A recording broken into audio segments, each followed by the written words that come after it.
በዓለም ላይ የምናያቸው አንዳንድ ነገሮች ከፊልም የተቀዱ እንጂ በገሃዱ ዓለም ላይ ያሉ አይመስሉንም። ነገር ግን አበው ተፈጥሮ ለክታ ሰውን በምስሏት ሾማለች እንደሚሉት ተፈጥሮ አንዳንዴ እጅግ አስገራሚና እንቆቅልሽ የሆኑ ገጽታዎችን ለሰው ልጆች ትሰጣለች። እንኳን ወደ አድማስ በሰላም መጣችሁ። በዛሬው መሰናዷችን ከሰው ልጅ የአካል ብቃት በላይ የሆኑ ድንቅ ችሎታዎችን የታደሉ የሚያስገርሙ ተፈጥሮ ያላቸውንና በገሃዱ ዓለም መኖራቸውን ለማመን የሚያዳግቱ 12 ሰዎችን እናያለን። እነዚህ ሰዎች እንዴት ሊሆን ቻለ? እንዴት በዚህ ምድር ላይ ሊኖሩ ቻሉ ብለን ራሳችንን እንድንጠይቅ የሚያደርጉና ሰው ልጅን የመቋቋም አቅም በተግባር የሚያሳዩ ናቸው። አይነቱ ልዩ የሆነው የዛሬው ዝግጅታችንን እነሆ ጀመር። ሰብስክራይብ በማድረግ አብራችሁን ቆዩ። በቀዳሚነት የምናገኘው በዓለም ዙሪያ በድፍረቱ የሚታወቀውንና ፈረንሳዩ ስፓይደርማን የሚል ቅጽል ስም የተሰጠውን አለን ሮበርትን ነው። አለን በከፍታ ላይ ያሉ ግዙፍ ሰማይ ጠቀስ ህንፃዎችንና ታሪካዊ ሐውልቶችን ያለምንም የደህንነት መጠበቂያ በባዶ እጁ በመውጣት ይታወቃል። እንደ አውሮፓውያን አቆጣጠር በ1982 በልምምድ ላይ ያለ ከ15 ሜትር ከፍታ ላይ በጭንቅላቱ ተዘግዝቆ በመውደቁ ራስ ቅልና የአጥንት ስብራቶች ደርሰውበት ለ5 ቀናት በኮማ ውስጥ ቆይቶ ነበር። በወቅቱ ዶክተሮች ከደረሰበት የ60 በመቶ የአካል ጉዳት አንጻር ዳግመኛ ህንፃ መውጣት ቀርቶ እንደ ቀድሞው መራመድ አይችልም ብለውት ነበር። ነገር ግን እሱ ዳግም ወደ ስራው በመመለስ እስካሁን ድረስ በዓለም ላይ የሚገኙ ከ150 በላይ ረጃጅም ህንፃዎችን ማለትም የፓሪሱን ኤፌል ታወር፣ የለንደኑን ሻርዲ እና በዓለማችን ረጅሙ የሆነውን የዱባዩን ቡርጅ ከሊፋ በባዶ እጁ መውጣት ችሏል። አለን ሮበርት ፍርሃት በውስጣችን ያለ እንጂ እኛን ሊገታ የሚችል ኃይል አይደለም የሚለውን ፍልስፍናውን በተግባር ለዓለም እያሳየ ይገኛል።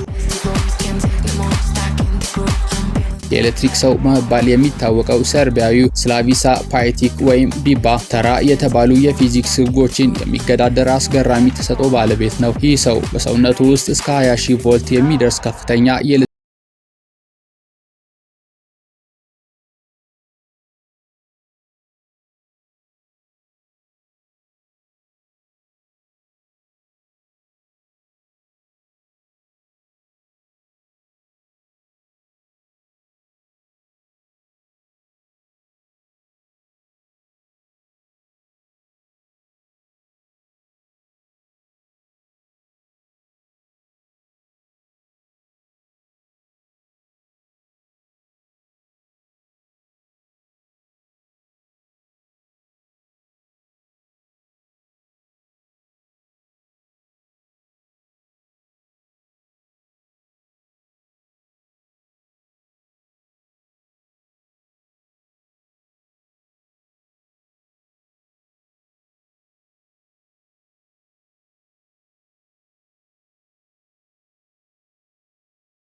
ባለቀንዷ ሴት በመባል የምትታወቅ የ87 ዓመት ቻይናዊት አዛውንት ስትሆን ይህ ለየት ያለ ክስተት በሕክምናው ዓለም ያልተለመደ የቆዳ እጢ ውጤት ነው። እድገቱ መጀመሪያ ላይ ከ8 ዓመታት በፊት እንደ ትንሽ ጥቁር ጠቃጠቆ የተጀመረ ቢሆንም ቀስ በቀስ ግን እንደ ሰው ጥፍር እና ጸጉር ሁሉ ወደ ተገነባ ጠንካራ ቀንድነት ተቀይሮ 13 ሴንቲሜትር ርዝመትና 5 ሴንቲሜትር ስፋት ለመድረስ በቅቷል። አዛውንቷ በቀንዱ ምክንያት እንቅልፍ እንደማይወስዳቸውና ህመም እንደሚሰማቸው ቢገልጹም ዶክተሮች ቀንዱን በቀዶ ጥገና ለማስወገድ የሚደረገው ጥረት ለህይወታቸው አስጊ ሊሆን እንደሚችል በመስጋታቸው ጉዳዩ በዓለም ዙሪያ ትኩረት የሳበ አስገራሚ የህክምና እንቆቅልሽ ሆኖ ቀጥሏል።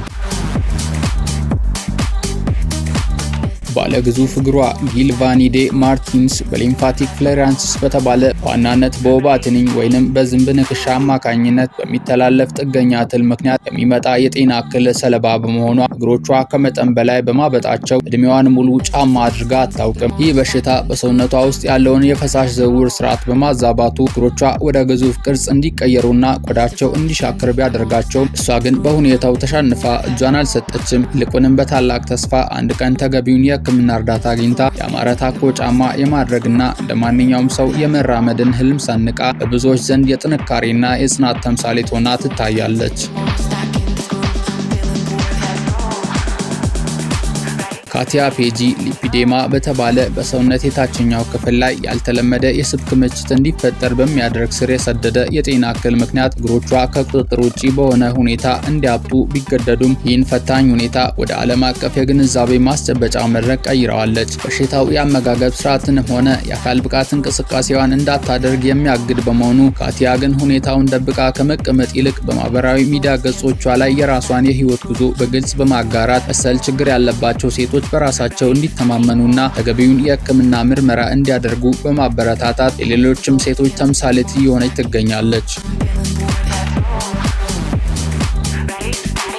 ባለጺሟ ሴት ቪቪያን ዊለርስ በዓለም ላይ ረጅም ጺም ያላት ሴት በመሆን ጊነስ የዓለም ሪከርድን የያዘች ስትሆን የጺሟ ርዝመትም ከ25 ሴንቲሜትር በላይ ይደርሳል። ይህ ያልተለመደ ክስተት የተከሰተው በተለምዶ የዌርወልፍ ሲንድረም በሚባለውና በሰውነት ላይ ከልክ ያለፈ የፀጉር እድገት እንዲኖር በሚያደርግ የጄኔቲክ የጤና ሁኔታ ቢሆንም ቪቪያን ግን ለዓመታት ጺሟን በመላጨት ስትደብቅ ከቆየች በኋላ ልዩነቷን በኩራት ለመቀበል ወስናለች። ይህ ውሳኔዋም የተፈጥሮን ማንነት ተቀብሎ ራስን ከመውደድ ባሻገር ማህበረሰቡ ዘንድ ያሉ የውበት መመዘኛዎችን በመገዳደር ለብዙዎች ታላቅ የጥንካሬ አርአያ እንድትሆንም አድርጓታል። የሜክሲኮዋ ቫምፓየር ሴት በሚል ስያሜ የምትታወቀዋ ማሪያ ሆሴ ቀድሞ የህግ ባለሙያና አሁን ላይ የንቅሳት ባለሙያ ስትሆን መላ አካሏን 96 በመቶ በሚደርስ ንቅሳት በመሸፈን የጊነስ ዓለም አቀፍ ሪከርድን ይዛለች። ይቺ 4 ልጆች ያሏት እናት መልኳን ሙሉ በሙሉ ለመቀየር በግንባሯና በጭንቅላቷ ላይ ቀንድ ያስተከለች ሲሆን የጥርስ ቅርጽ ለውጥ እንዲሁም የጆሮና የአይን ቀለም ለውጦችን ያደረገች ለውበት ብቻ ሳይሆን ካለፈችበት ከባድ የቤት ውስጥ ጥቃትና ስቃይ ነፃ መውጣቷን ለማብሰርም ነው። ለእርሷ እያንዳንዱ ንቅሳትና የአካል ለውጥ የነጻነት የጥንካሬና የጽናት መገለጫ ሲሆን በአሁኑ ወቅት በዓለም ዙሪያ በመዘዋወር ሴቶችን መብት በማስከበርና የቤት ውስጥ ጥቃትን በመቃወም እንደ ትልቅ ተሟጋጅ ትታወቃለች። ኢጎር ቫቭስኪ በዩክሬን ተወልዶ በሕክምና ምክንያት ወደ አሜሪካ ያቀናው ኢጎር ፒዩተሪ ግላንድ እጢ ምክንያት በሚከሰት ፒዩተሪ ጂያንቲዝም የተሰኘ የሆርሞን መዛባት ሳቢያ እስከ 2.35 ሜትር ሊረዝም ይችላል። ይህ ቁመቱ በዓለም ላይ ካሉ ረዣዥም ሰዎች ተርታ እንዲሰለፍ ቢያደርገውም ከክብደቱና ከቁመቱ ጋር በተያያዘ ለበርካታ የጤና እክሎችና 27 ጊዜ የኃይል የቀዶ ጥገና ሕክምናዎችን እንዲያደርግ አድርጎታል። ሆኖም ኢጎር በእነዚህ ተግዳሮቶች ሳይሸነፍ ኦልፓስ በመሰሉ የሆሊውድ ፊልሞችና በተለያዩ የዓለም አቀፍ መድረኮች ላይ በመሳተፍ እንዲሁም ለራሱ የሚመጥን ጫማ ለማግኘት ባደረገው የገቢ ማሰባሰቢያ ዘመቻ የብዙዎችን ትኩረት በመሳብ ልዩነቱን በጸጋ ተቀብሎ በደስታ ለመኖር ጥሯል።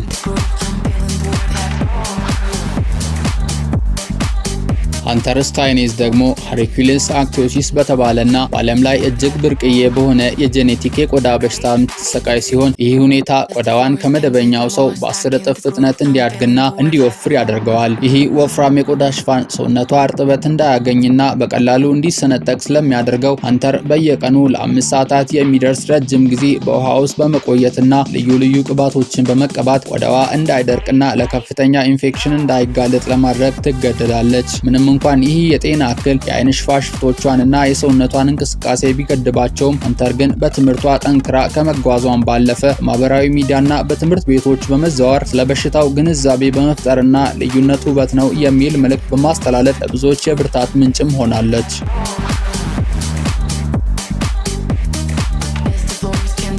የ12 ዓመቷ ታዳጊ ኬትሊን ቶርሊን በድንገት በቀን እስከ 12000 ጊዜ ወይንም በደቂቃ በአማካይ እስከ 20 ጊዜ የሚያስነጥስ እንቆቅልሽ የሆነ የጤና እክል የገጠማት ሲሆን ይህ ሁኔታም ህይወቷን እጅግ አስቸጋሪ አድርጎባታል። ማስነጠሱ የሚቆምላት በከባድ እንቅልፍ ውስጥ ስትሆን ብቻ ሲሆን ከእንቅልፏ በነቃች ቅጽበት ግን የማያቋርጠው ስቃይ ስለሚቀጥል ምግብ ለመመገብ፣ ትምህርቷን ለመከታተል አልፎ ተርፎም እንደ ማንኛውም ሰው ሰላማዊ ውይይት ለማድረግ ትቸገራለች። ዶክተሮች ይህ ሁኔታ በጭንቀት ወይም በነርቭ መዛባት ምክንያት ሊከሰት እንደሚችል ግምታቸውን ቢሰጡም እስካሁን ድረስ ግልጽ የሆነ የጤና መፍትሄ ሊገኝለት አልቻለም። ይሁን እንጂ ኬትሊናና ቤተሰቦቿ ታሪኳን ለዓለም አቀፍ መገናኛ ብዙሃን በማጋራት ተመሳሳይ ችግር ካጋጠማቸው ሰዎች ወይም የሕክምና ባለሙያዎች መፍትሄ ለማግኘት ጥረታቸውን ቀጥለዋል። እነዚህ 12 ሰዎች እያንዳንዳቸው የሚነግሩን ትልቅ ቁም ነገር አለ። ከእያንዳንዱ ያልተለመደና እንግዳ ገጽታ ጀርባ ታላቅ የጽናትና የማንነት ታሪክ ይገኛል። ዓለም እኛ ከምናውቃትና ከለመድናት እሳቤ በላይ እጅግ ሰፊና በሚስጥር የተሞላች መሆኑን እነዚህ ግለሰቦች ሕያው ምስክሮች ናቸው። ልዩነታችንን ተቀብለን በጽናት ስንቆም ማንኛውም ተፈጥሯዊ ጫና የማንነታችንን መገለጫ እንጂ የውድቀታችን ምክንያት ሊሆን እንደማይችል በተግባር አስረድተውናል። የዛሬው ዝግጅታችን ይህንን ይመስል ነበር። ለእናንተ ለውድ ተመልካቾቻችን የማንፈነቅለው ድንጋይ የማንወጣው ተራራ የለምና ምን እንጨምር ምን ጎደለ ሐሳባችሁን አጋሩን። ለቻናላችን አዲስ የሆናችሁ ደግሞ እንዲህ ያሉ መረጃዎችና ትንታኔዎች እንዲደርሷችሁ ሰብስክራይብ በማድረግ ቤተሰብ እንድትሆኑ እንጋብዛለን። የቪዲዮውን ይዘት ከወደዳችሁት ላይክ ማድረጋችሁንና ለወዳጆቻችሁ ማጋራታችሁን እንዳትረሱ። በሚቀጥለው ፕሮግራም በሌላ አስገራሚ ርዕስ እስክንገናኝ ድረስ